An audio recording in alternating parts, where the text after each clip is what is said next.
I'm Debbie Taylor, and I live in East Greenbush, New York. I'm a volunteer mentor with the U.S. Committee on Refugees and Immigrants. And as a volunteer mentor, I help new families adjust to life in the United States. And I've started working 2.5 years ago with the Karenni Burmese community. Specifically, I was assigned to one family, and at the time they had 4 children, and now they have 5. But I work in general, I work with at least 3 families on a regular basis, but there is 17 Karenni families that I help in Albany. I met State 2 in June of 2009, and she actually had another volunteer working with her who has since moved away.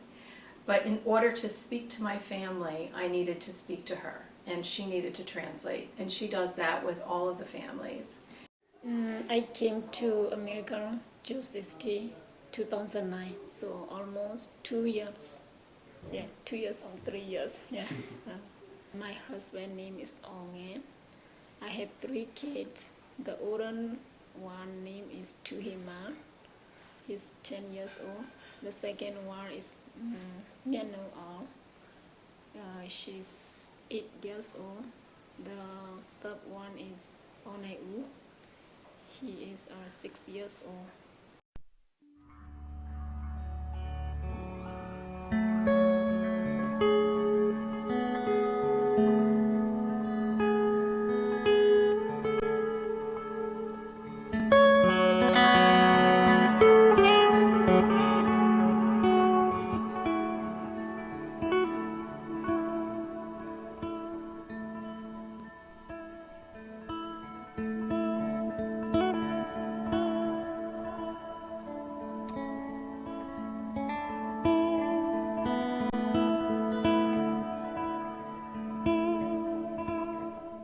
Works in the Burma, so we live in the village. Yeah, it's not the town, it's the village.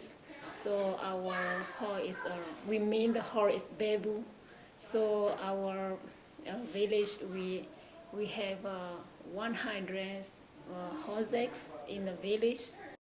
If the parent doesn't have, if the parent do have enough the money, so our kids cannot go to the school. Yeah, and then I'm learn like seven green. So we have a big problem. The Burmese soldier came to our village, stay like 3 months, 4 months. So we have to stay in the jungle a long time, no more school, and then our people, some people they get malaria, sick. Some people are like children, we don't have the nurse, we don't have the doctor. The people then in the jungle or in the Karenni refugee camp war. If the people who have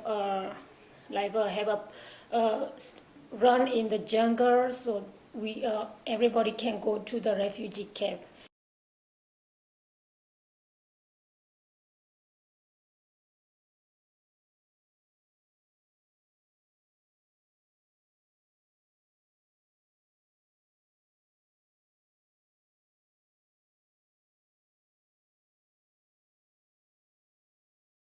When I read about the U.S. Committee on Refugees and Immigrants, I was really surprised to learn how many people in Albany are immigrants, that there is so many people coming into this area, and having lived here my whole life, I did not realize that at all. Now we have people coming from Nepal and various tribes from Burma, the Karen, the Chin, the Shah, but the Karenni people are, from some remote villages and are the neediest in terms of adjustment. So when they first came here in the summer of 2009, most of these people did not know each other in the camp. They didn't know each other at all. They had left their families, they left the home that they had known to come here for a better life for their children. And what they found here is something totally different than what they had at home.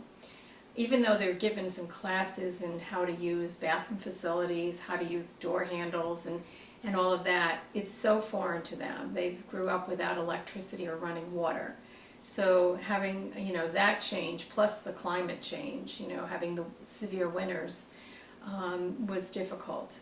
The first year or so was very difficult in terms of the adjustment, just the regular learning about running water and wearing coats in winter. The adjustment has been really dramatic in some respects when I look back and I think about Stay 2 and her husband. You know, I help read their mail now. She's doing that. Yesterday, for the first time, she left me a voicemail message, which I find interesting. She has the internet and she is learning to send emails. She's now Skyping to her friends that live in Thailand and in South Carolina and Buffalo and other areas. So coming from someone that has had no electricity to now having the internet and being able to do that on Facebook and all of that, I find that amazing.